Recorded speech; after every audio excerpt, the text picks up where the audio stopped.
proper access to healthcare. It's a pay-to-play environment. Yes. I don't want to be in the healthcare space anymore. Is there a way to make money while optimizing for human health, do you think? Yeah, and I think that's happening right now. The problem is that we make more money on sick people than we do on healthy people. Yes.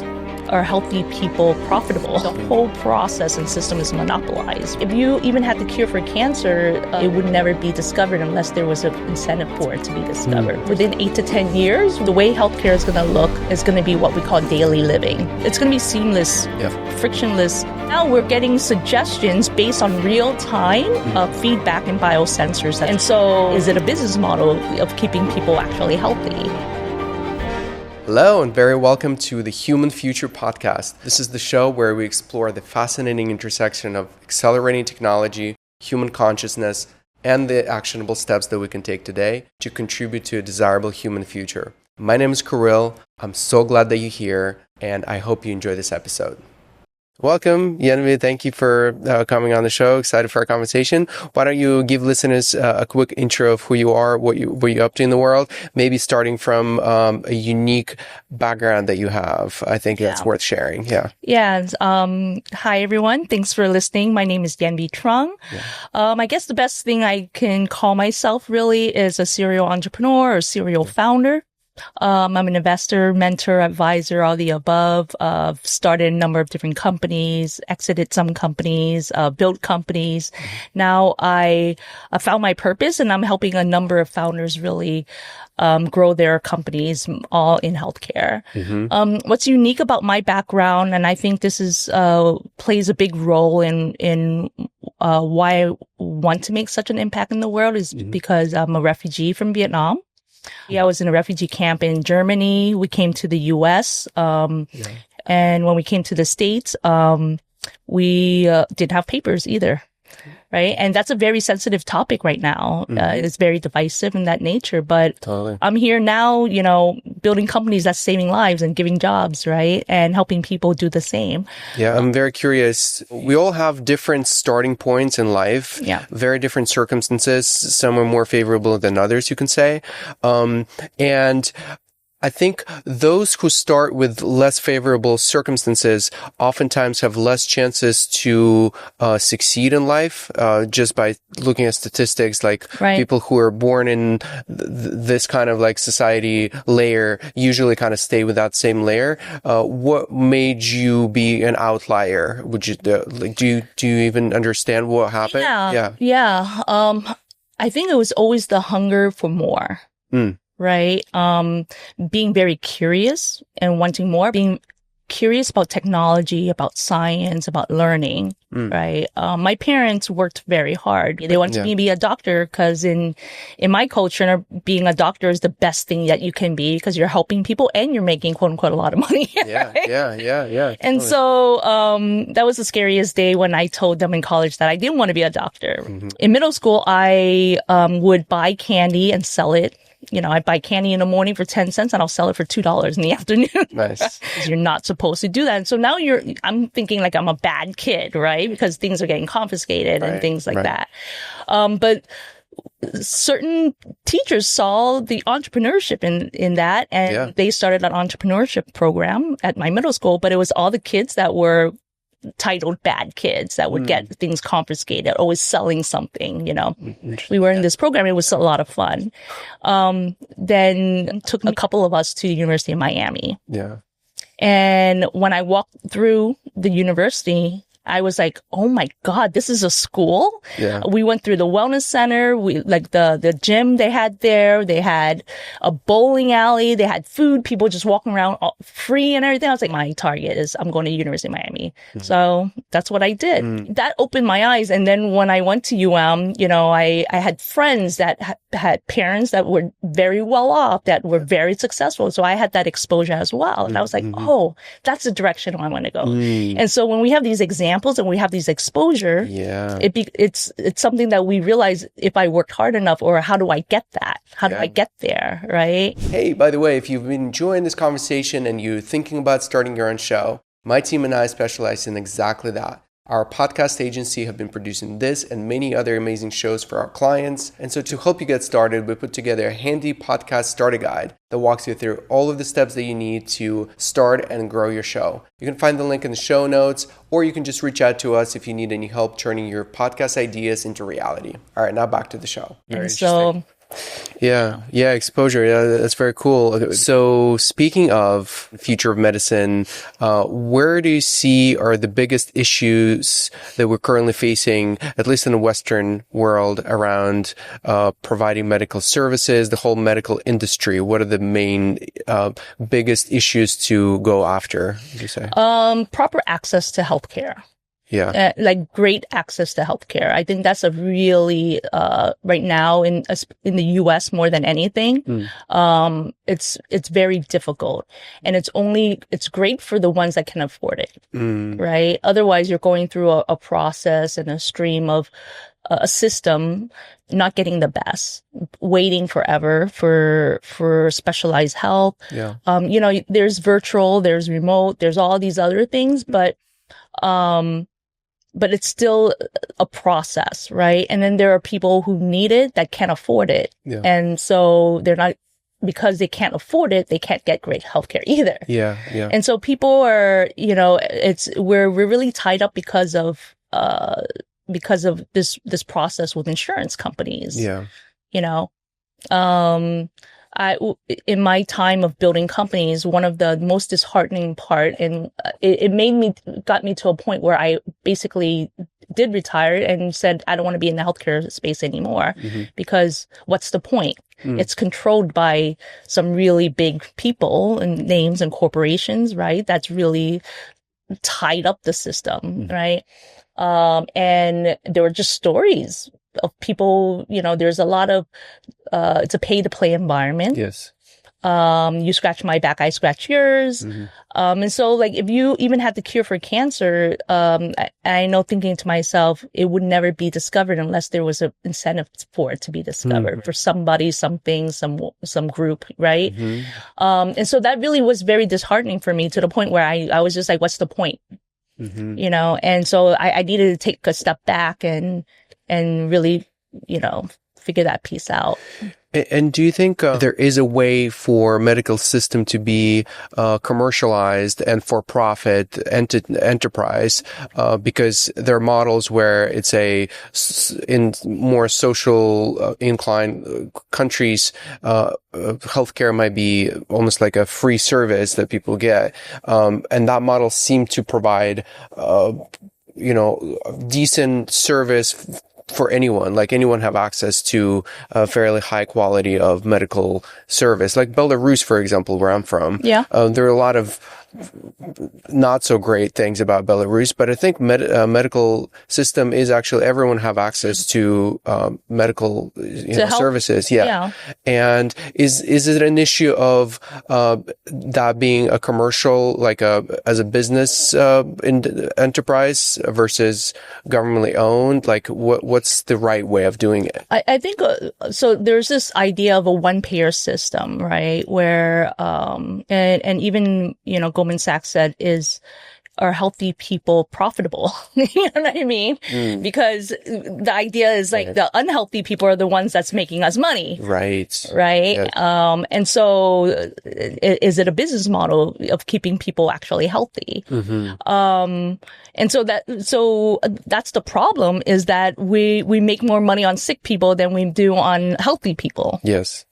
So the whole incentive structure, is there a way to set up the incentive structure and keep it a commercial enterprise and make money while optimizing for human health, do you think? Yeah. And I think that's happening right now. And I think we're in this flux right now where things are starting to break. With the use of AI, and especially with AI, there's a lot of empowerment with direct to consumer play. And the example I use, and I've written about this, is that remember when we had cable like Comcast and Dish Network, and you could only watch your shows on 2 or 3 networks, right? And you had you had TiVo, so you can record it and everything like that, but you could only rely on those 3 networks. And it's the same. That's how healthcare is. And then all of a sudden we had streaming shows, right? Now you have an option to watch Netflix and only watch Netflix if you want. Disney Channel, or Disney Plus. Torrent also. There's like, there's like all these different, you get to choose basically. Yeah. And that's the direction we're moving in, right? Where it's going from these 2 to 3 groups that owns everything, almost monopolizing the whole system. We think that it's not monopolized, but the whole process and system is monopolized, right? And then now, because of AI, and I know this because founders come and pitch me so much on like, hey, I have this idea, and then they use vibe coding, and then they're able to deliver this idea out with information about your health, right? Now, that's only one component of health. There's like the human component, the physicians and all this stuff. And so there's all of that's happening as well that people are building using AI, machine learning and different ways of delivering care. So it's happening. I would say if I could predict within 8 to 10 years, we'll have a different, like very interesting model that allows us to pick and choose our own health and insurance, and how we buy insurance for what reason will be different than the way we're familiar with it now. Can you describe to me a model, or let's say a future state that might work? Obviously, you don't know, but what's your best guess? What kind of system would work? One thing I can tell you is that I've been very good at kind of having a foresight, like seeing the direction in healthcare. In the way it's moving, who's gonna be a part of it, especially on the AI side, right? And I would say, what year was it? 2000 and maybe 18 or so, 2017. I was at a conference and I gave a talk, and I said, okay, the way healthcare is gonna look is gonna be what we call daily living. Right.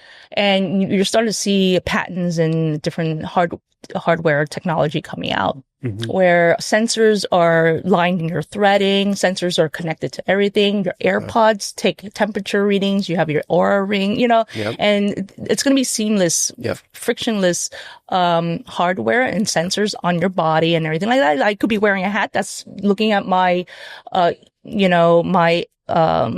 brain wave and brain activity. Exactly. And so that's how impactful these sensors are going to be. And they were already doing, sensors and threading and different clothing, like where you don't feel it 10 years ago, right? It just has to catch up with the market, or the market has to catch up with the technology. And so imagine, the way I would describe it, imagine a world where, you get on a flight, you go to New York, and you're listening to your AirPods or whatever device you have at the time, right? It could be contact lenses or something. It takes your temperature, and then that temperature says, "Oh, wait, there's been a flu breakout in this area." And then you're given notice, and then your temperature reading is like, "Hey, your temperature is rising. Before it gets worse, why don't you go to the next store around the corner and go get, vitamin C or, whatever it is for prevention." Oh no, it's still getting worse. Hey, there's this doctor around you. Would you like to talk to this doctor now? Or, and so now we're getting suggestions based on real time, feedback and biosensors that's happening in our body. And so, that's the way I see the world happening. And you're seeing like signals of it, literally, like no pun intended, signals of this happening, right? And just Aura Ring itself, it's one of my favorite devices, right? It gives you so much insight. And now when you collaborate that insight with real, like clinical data and stuff like that, it becomes really powerful and making like real time suggestions, daily living suggestions as well. So what I'm hearing is, modern or future medicine is all centered around prevention. That's the first one. Second is like it's ambient and it's not in the forefront. It's in the background somewhere. Weaved into our, already existing things that humans use, like clothing and jewelry and other things. and it's dynamic, real-time data stream, adjusting to anything that's changing both in the environment and both in external and internal. Exactly. And it's like and it's not only about sensors sensing something within your local area. It's about also other sensors sharing. Exactly. Get like a whole web of. It's kind of like prior to being in media space, I was in IoT space at Deloitte, and so it's similar to that. Like you install basically sensors on a much deeper level, not just like, a little camera over there. That's right. But it's like everyone have like a bunch of sensors and they're all sharing all kinds of information with each other. It's like, imagine if, autonomous vehicles, right, all talk to each other, and there would never be a crash because they're all kind of like communicating all at once, right? Right. And so that's that's the world we're going to live in, where sensors, robots, AI, and it's going to keep on learning for itself. It's just going to interact with each other, and so that's.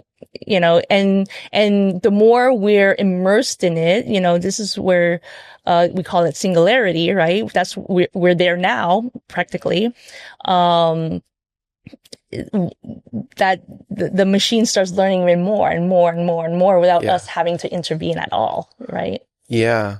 And it's also, interesting that the health data,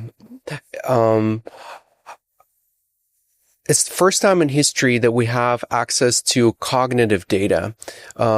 Before, only companies like Facebooks and Googles of the world would gather our data around how we browse internet and our actions online, and they wouldn't necessarily share with you, kind of like a medical record would be shared with you to say, oh, those are your results. But the first time in history we can record our regular day of communicating with other people and saying things. So this is also, I feel like, related to health data, because it's your cognition is part of your health, and you can track over time, like trends, how not only how your cognition is doing, but also your idea. I don't know if your idea space is part of your health. Like what you're thinking about, what you're talking about, is that part of your health, you think? Or I feel like, consciousness, spirituality, all that's part of health of some capacity, right? It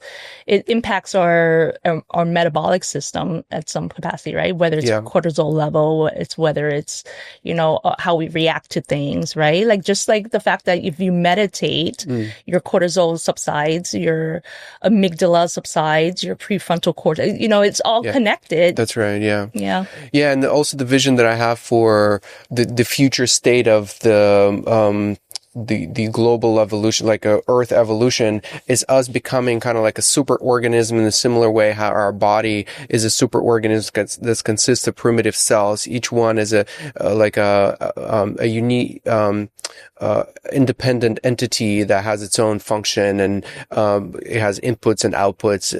But then it's a collection of trillions of cells that create a unified just one cell. Right. And it has like a very, so like, if there's a cut in one area, there's a perfect amount of resources that will be distributed. So it's morphs into like, it's adapting, and it sounds like what you're describing with medicine, it's a layer of intelligence that's helping humans to, adapt like that and stay healthy as a global.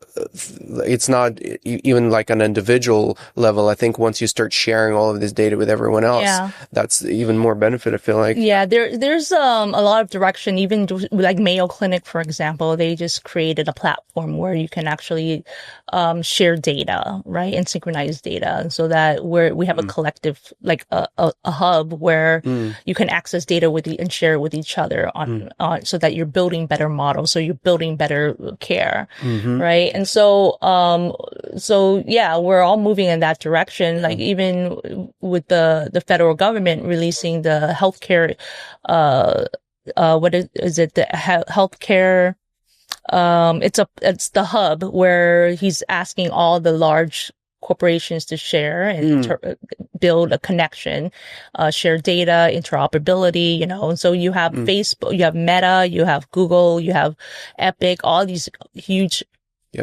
companies saying, yeah, we're going to share data. I don't know if that's going to happen. They'll pick what they want to share. Yeah. But there's going to be a direction with that. And I think that if we move it away from the really big corporations and we've empowered,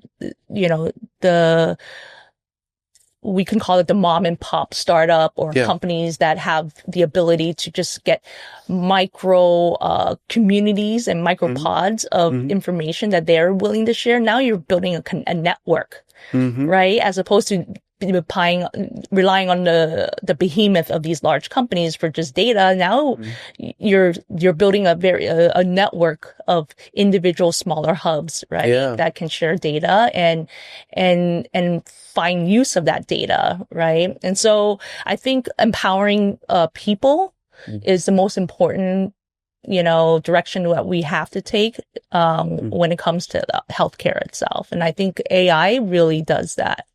Yeah. What are some exciting AI startup projects that come across you that you're currently kind of like working with or looking at? There's something that's the most exciting for you?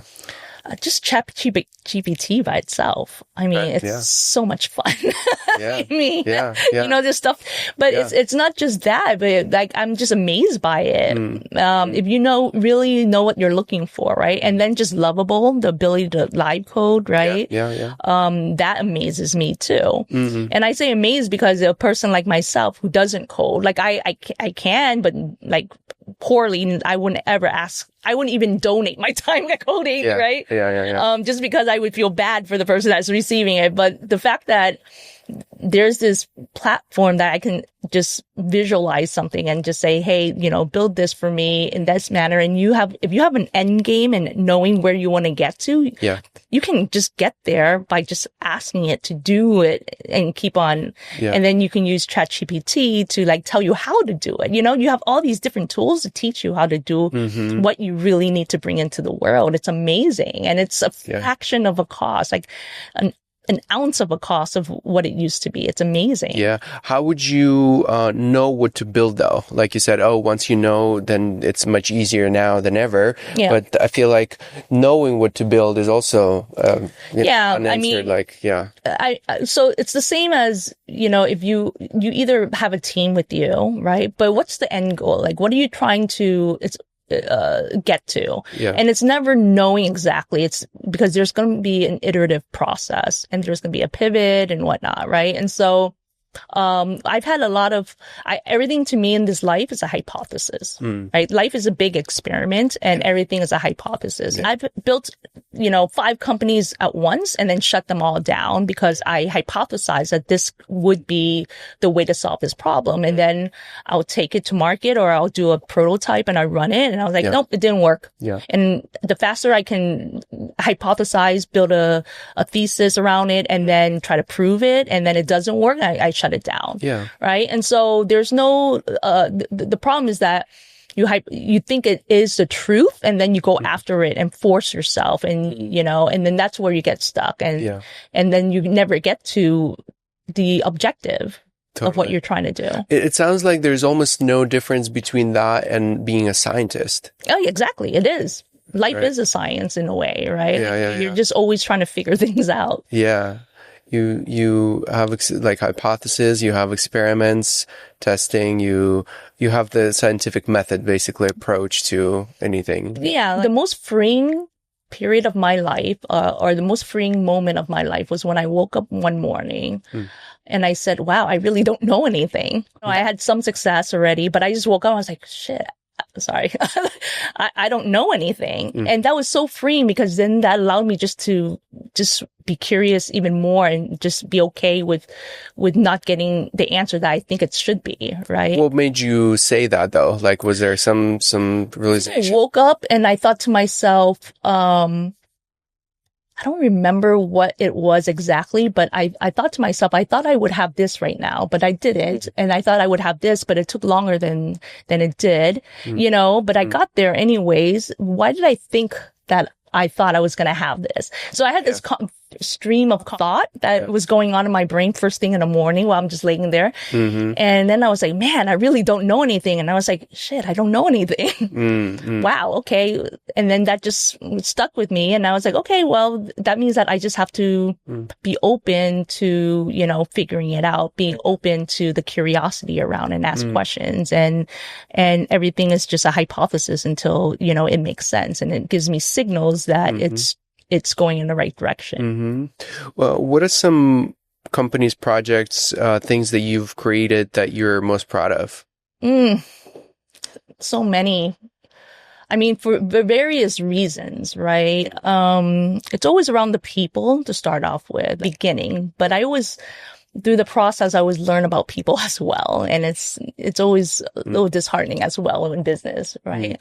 But I would say everything from, when I had my, metabolic lab, right? Where we were doing anti-aging, and now it's called longevity. It's a sexier word, right? But I was doing this, 2005 or so. Wow. Yeah. All the way until 2015 for about 10 years. And the exposure to the types of physicians and doctors and researchers. I mean, today these are thought leaders in longevity now, but I was working with these people very early on when they were just asking me questions about why is your reference range like this? Why is it, should I use blood or serum or saliva or urine for this type of testing, right? And so to watch them become like these thought leaders as well, but being exposed to that thinking, exposed to the physicians that are thinking out the box as well, that I'm very proud of. Again, with the people, having the mentorship, being able to be mentored and then also mentoring people within my organization. People follow me from one company to another. I would say the proudest moment I had was when one of my employees said, Yenvy, you're our leader. We do this because we want you to be proud of us, not because of the money or anything like that. We do it because the money's going to come and we're working really hard, but we're doing this for you. Right. And I was just wow. And so it's always about the people for me more than anything. My purpose is to really amplify giving healthcare to people and help keeping people healthy. And that was something that I realized as my purpose, to help doctors, to help founders in healthcare. And it was my calling to, not just one-to-one when my parents wanted me to be a doctor. And I said, Mom, I became a biomedical engineer. I can help doctors bring their science out to more people, and that's one to many, and I can help more people with that knowledge and that science than just being in front of that one person. Right, one-on-one things, Yeah. And so, it came out naturally when I was talking to a founder, and she was helping with patients with diabetes, and she was part of a health system, and I gave her some clarity and she was so happy. And she goes, this is amazing. Thank you so much. How do you do, you're amazing. And I go, I'm just doing my purpose. And that just came out naturally, and she was like, wow, that's really amazing that you're living your purpose. Right. And I thought to myself, well, one to one, one to many, now one exponentially. And one exponentially is helping companies now, helping founders, getting exponentially. And if I could help 20 founders, then that's 20 companies that exponentially grows from there, Are there some innovative new ideas that you can share that some of the companies that you advise or work with working on right now? Oh, gosh, I tell all my companies to be in stealth mode, and that's the thing. There's a lot of, I'm trying to think of one that I'm not exposing, really cool stuff. I'm working on some really, really cool stuff in cancer, in women's health. Well, let's just talk about my own company in Europe, right? I have a company called Authentify, and what we do is it's not pertaining to healthcare specifically or traditionally, but it's on humanizing the workplace that's going through AI transformation. Mm-hmm. Right. And so we know that in the news, you hear 15,000 people because, quote unquote AI, but, McKinsey's letting go of this, Meta's letting go of this, and tens and hundreds of thousands of people being let go. And we said, well, there's a lot of anxiety in the workplace right now, and they're blaming it on the AI. In fact, there's other reasons for it, right? Yeah. But how do we go in there and teach leaders how to upskill people, teach leaders how to understand what's really happening, like the temperature of the organization. So, and then also rebuilding the culture of the organization as well, so that it supports AI and empowers people with AI. And so we're doing that in Europe, and we have an amazing board of advisor that I'm just like, wow. Cool. So that is not individual personal health, it's more like organizational health, would you say? Yeah. It's everything from your AI readiness, your culture. We give index scores on your culture, your leadership. We identify which part of the company being the nucleus, right, for us to impact first. And so we ourselves leverage AI to make those determinations. And then we show them exactly how we're doing things differently, but it's right now everything has to be reimagined in how we deliver like services and products and stuff. I'm also interested to knowing about so you mentioned about longevity, and there's all kinds of debates around, are we going to ever live forever? Is it, what would that even mean? What have you discovered for yourself, being in that space? Yeah. It's really interesting because we not to be mean about this, but we, sometimes we compare pictures of people who are doing all these hacking, right? And they look so unhealthy at the same time. They're like, that doesn't look healthy. I know. They're instead of eating, they're taking supplements instead of, you know what I mean? And so there's an extreme to it. Yeah. And I don't think anything to an extreme is very good at all. But if you want to be a guinea pig for science, and give us the data, and we're happy to learn from it, right? Totally. I would say if you being in it for so long and working with scientists and doctors, and some of the top longevity doctors in the world, right? Like award winning. There's a lot of good research, but there's always more research that's coming out. And so nothing is a fact right now. We're still in that discovery with all the biohacking and all the science and the different testing and all these things, right? Just 3 days ago, the founder of the Academy Anti-Aging, put on his LinkedIn page, a recent research on how all these supplements are giving correlated to cancer. Like, a couple of different vitamin B associated to prostate and lung cancer, right? Vitamin A associated to prostate cancer, omega associated to prostate cancer, a lot of them associated to prostate cancer. And so I shared it with a number of my friends who are longevity doctors, and I go, did you see this research? And they're like, no, but I'm aware of one of these associated to certain cancers. But, here we are pumping supplements like it's 3 meals a day kind of thing, right? So if I can lean towards, and I already do this, towards what's real. So what's real is the blue zone. Right? The blue zone is the area where you have the most centenarians, people who live to 100, right? In Costa Rica, there's an area, in Sardinia, in Japan, and you look at the pillars of these individuals, and it's community. They eat a lot of like beans, very little meat. Once a week they'll eat meat if any, right? They wake up in the morning. They because they're moving through the day. A lot of times they're working on the land in agriculture and farming. They're walking up hills and stuff. And so their body's always moving. So it's sedentary, which is what we all do here in that, in Western world. We sit all day. And so that's really bad for our body, right? smoking is number one problem, in the Western world. And so there's no research that says that it's okay at any level. At least, there's some research that says that drinking a glass of wine is helpful, but there's nothing with smoking that will help you, right? No amount of smoking is ever good for anyone. Exactly. Yeah. And so, it's the diet, it's the social companionship, the community, the contribution within your community. It's the food, plant-based food, more beans, so there's a lot of research around that. And I said, there's so many of the biohackers that want to live to like 140, 150. I was like, can we get to 100 first? Yes. Right? If we, instead of bypassing what's already proven to keep the majority of these populations to 100, why don't we just do that first and then,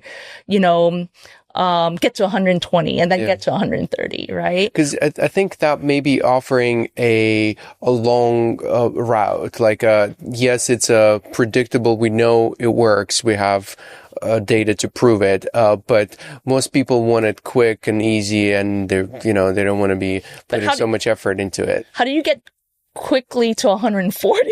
Yeah. You still have to live to 140, and it's like, or I guess you need to apply a lot more willpower and determination and like discipline to do it the right way, the old way. Yeah, I don't know. Does it? Like, I mean, like if you look at the blue zone, like, I mean, I wouldn't mind living. It's like low stress. Yeah, probably a little bit more than back then, but lower stress level. You have your family, you have your community, you have your healthy foods, natural, organic, you have I mean, you're walking, you're moving your body, and so it's what we're trying to do is we're trying to keep the life that we have in this society, in the Western society, and trying to live to that point with everything that we have around us. Yeah.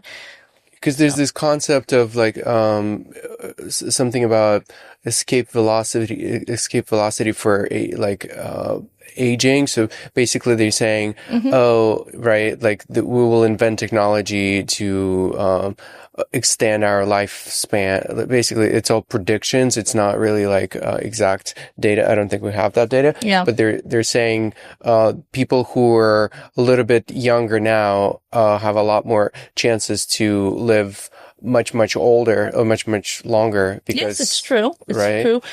So what they say is right now, if you're in your 40s right now, your opportunity to live to 100 at least at an average is almost guaranteed at that point. Like, because of the science and research that's available now. Right? And so for example, you asked like, what's one of the cool things projects is, Telomere. We brought Telomere, testing to the US market from Spain. It's the number one country that's going to have the longest living people. The Andalusians area in the villages, they take their siestas still, and they have a very slow living, right? So telomeres is the end cap to your chromosomes, and your chromosome carries all your DNA, right? And what happens is, every time your cells divide, because of inflammation problems, like, so if you're smoking, right, you're causing inflammation in the body. And what happens is your chromosomes, your telomeres get shorter and shorter every time you kill the cells, right? Or you damage the cell, it has to make a new cell. And then the chromosomes the telomeres protects your chromosome. But what happens every time it divides, the telomere starts to go away. And then what happens is your DNA is exposed at the end of the chromosome. And this is where cancer starts to happen, is where the fusion starts to happen, where the chromosome DNA starts to fuse together and makes up all these other weird DNA, mutated DNAs, right? Or mutated chromosomes. And so it's like stripped away from like a buffer, a layer that's protect or something. Yeah, imagine your shoelace. At the end of your shoelace, you have the little plastic cap. Yeah. Now, every time your cells divide, that cap starts to and then your shoelace frails, right? And that's your DNA, like kind of like, hey. And then they start coming together. Like you have this DNA and this DNA, and then now you have mutation that happens where they start coming together. And so they found that the shorter your telomeres is what we call your biological age, right? And this is the test that we did. I did this test in 2000. When did we bring it to US market? In 2010 or so, 2009. And we worked with a lot of the longevity doctors with this, right? Where we said, this is your chronological age. You're 45 years old, but your biological age is actually 70. You know, and so it all, and what causes aging? Inflammation. Like everything circulates around inflammation. What you try to do is lower inflammation as much as possible. Yeah. What are some best practices to lower inflammation in general, like that you could recommend? Well, cortisol always heightens inflammation. That's stress. Right. And so, drinking anything that's going to irritate you is inflammation. You know, eating poorly, your body has to attack it, you know. So I was in food sensitivity, and what we know is that when you eat something or you introduce something in your body that your body, you know, has to fight off, or your cells have to fight off, it's causing inflammation. And so what we talk about is, let's say you have you're eating strawberries and it's an allergen. Your cells are going to fight it. Right? Because it's like a foreign body inside, right? And so when that happens, anytime your cells have to fight anything, it creates what you call a mediator. Mediators are released into the blood, and that's what causes inflammation. And so anytime your body has a stress signal of any type, it creates inflammation. There's different types of inflammation, like when you work out and stuff like that, you're creating inflammation, but that's a healthier inflammation for growth, right? But chronic inflammation is what causes like the mutations and all that stuff. Yeah, I was going to ask, like, what's the threshold of healthy inflammation? When do we know when to kind of like slow down on stressing your part of your body in a particular way? Well, if you're always swollen, then that's a signal that you're always inflamed, right? And so you know that when your legs are swollen or something like that, or that's inflammation, and if it's always there, then that's a problem. That's in chronic. The working out domain. What about in like work, like a mental stress? How do you know when to like this is stress too is much? really bad, right? And that's where that's cortisol level, and that's where you have like systemic inflammation. That's what causes it impacts everything. Yeah. Right. And so meditation helps a lot with that. Yeah. I'd like to dive deeper into the whole AI topic. I mean, it's huge. It's touching every aspect of our life. And even though they're saying, oh, it's a bubble, I definitely don't think it's a bubble in the similar way how we had the tech bubble. Like, anyway, like it's bringing so much usefulness already. Yeah. Yes, maybe some companies are overvalued, and maybe that's what the bubble is. Yes, that's what the bubble is the overvaluation of companies and people. It's bubbles usually it's where your money is going, right? And people only investing in one place, you know, and so and where all the hype is going. For me, that's what a bubble is. Totally. There's always something that stays, like in everything, like all these booms and busts, right? Like you had the railroad, you had the the gold miners, you like the real estate bubble, you know, .com and bubble, the crypto bubble, like all that, but it still exists today. But majority of people lost. That's right. At that point, if you held on, you actually did pretty well later on all the bubbles, right? Totally, yeah. So how do you see AI impacting long-term healthcare? Oh, I think it already is. Yeah. For sure. I mean, for sure. One is efficiency with automation. Right now, the way we talk about the healthcare systems, right? And right now, what's being disputed is what's happening is like insurance companies are using AI to deny claims, right?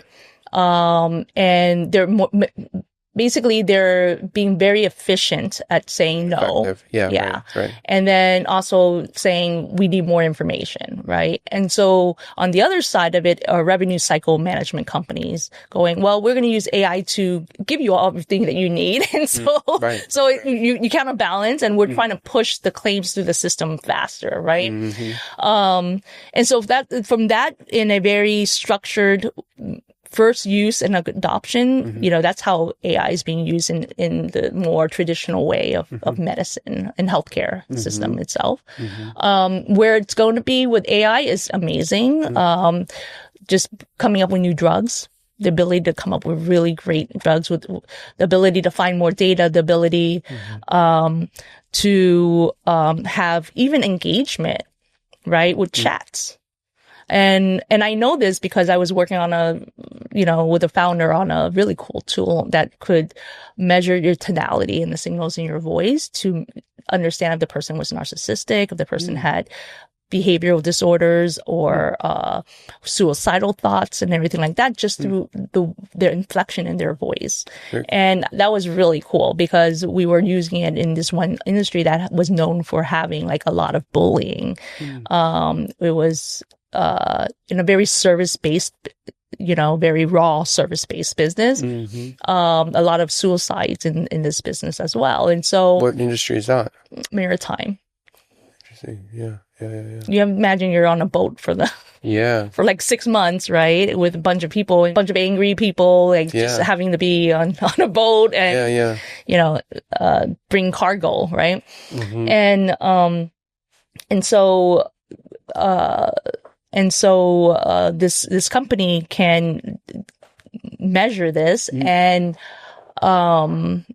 give insights into, hey, you're predominantly this within the population of staff, and let's put some protocols and programs in place to help them, because what happens is these boats will go 3/4 away and then there's a suicide. They have to turn all the way back. Imagine you've been going for 3 months, 4 months now, and you have to turn all the way back, right? Or you have to send a helicopter and then you have to do all this reporting and stuff. So there's a lot of hidden factors around this stuff because you don't hear about it, but it happens a lot. And it happens a lot. Yeah. People commit suicide on the cruises. Suicide, fighting, a lot of abuse and just things that are not great. And so just while I was working with this founder, while we were in the mix of this, they had an employee go postal, went in and shot a bunch of people at the office, and so that was a person that needed that type of, predictive information to say, hey, you have a lot of this going on. And while they were measuring the people, while they were measuring and doing their pilots, these individuals would be screaming and crying, and it was just asking very simple questions, and they just had so much kept in that they were just bursting in a chat bot. And so it's amazing what even something as simple as that tool introduced at the right time can expose so much that you can prevent from that side too. I'm actually, there's a whole use case with relationships and having AI be kind of like a third person mentor or someone who can give feedback to both parties. Totally. Not only about what they say, but how they say it. And I think that's super valuable. It's amazing because if you take some of these, even podcasters or these, these mindfulness coaches, and they do these interventions, or they teach, or they have books, and they can take all of that information, ingest it, and then teach an AI to be them. Right? Yes. Do you think the future would still, in the future, we would still need human coaches? Because coaches, what they do, they collect information. I mean, a lot of it is intuitive, maybe information. They're not really exactly, and intuitively they can maybe help you. But it's all about reading the state. And, right. I think, That's an interesting question because my two co-founders for Authentify in Europe are master coaches, right? And they we just recently had to do a feedback session, and they used their how they would coach normal, leaders. And I would tell you that it was very, very helpful. Mm-hmm. But at the same time, it was very painful because it was very raw in a sense, right? And so I was like, wow, this would be so effective in corporate as long as the person had some level of self-awareness and was not narcissistic, and they're going to go out after the people that's giving them feedback and stuff, right? Mm-hmm. And so there's these other areas to it. Mm-hmm. Yes, intuitive. I think that connection, just like when I have a mentor, for example, that connection with a mentor and feeling that being seen and heard, feeling cared for is extremely important. I think that would be the differentiator in any industry between humans and just data and information, right? With information feedback loops. And so that's really all it is AI is just a feedback loop for you. Mm-hmm. But then it's the emotion component that you need. It's the oxytocin of feeling like connected with the person. Mm-hmm. And because what I see is a coach could potentially help you speed up the process of your personal evolution by showing you blind spots and helping you navigate certain situations. And I think AI could certainly play that role, maybe not to the furthest extent as the very experienced coach could do it. But it has that ability. I've experienced it in my own sense, right? And I just don't see why at some point AI will stop improving in the domain of helping you evolve. It will not stop. It's going to get better because, as I said, imagine the sensors. Now your heart rate's up. Exactly. Now your heart rate's down. Now your temperature's high and low, and you're sweating or, and I forgot which movie I was watching where the robot was like, oh, your temperature is high and you're doing this. And the guy's like, stop it, because it was predicting like his emotions, right? And, and could actually just relate with him based on all his, neuroendocrines, endorphins, endocrines and all that stuff.